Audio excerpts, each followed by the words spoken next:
All right, more life and times of George Washington. We're still hanging outside of Boston during the Boston siege. Washington's just been appointed the commander-in-chief of the Continental Army, and he's faced with all the challenges that go along with trying to, establish his command. And creating an army was really only half the problem. Keeping it together was probably more difficult. It was even more hard. Washington quickly learned that his authority really had limits because the soldiers were volunteers. The enlistments for the militiamen were short, and many believed that they could leave when service became difficult. So desertion was constant.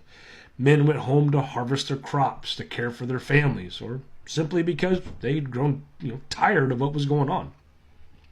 Now Washington, he understood their reasons, but he also understood that there's an inherent danger here, that an army that just dissolves can't fight a war. So he had to enforce discipline, but not in a blind way, not cruelly, not.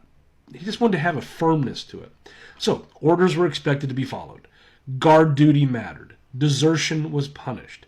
And at the same time, Washington knew that fear alone would not hold the army together. So things like respect mattered. He tried to appeal to honor, to share sacrifice with the men. To the idea that quitting meant abandoning each other, hang around with your brothers, right? Even so, Washington's authority only went so far.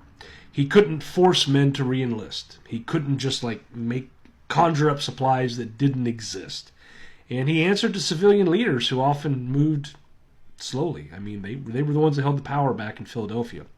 So Washington was learning the hardest lesson of command, that leadership is not absolute power. It's about persuasion, setting an example, practicing restraint, all while being under constant pressure.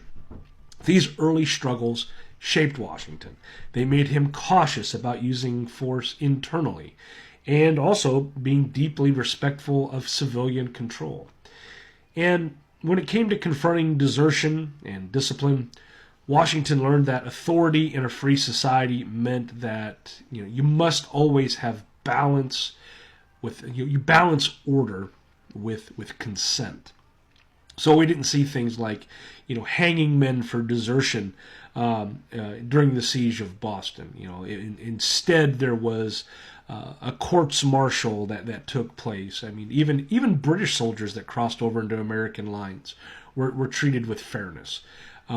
So he had to temper his need for discipline while also respecting the plight of his men. Thanks for watching.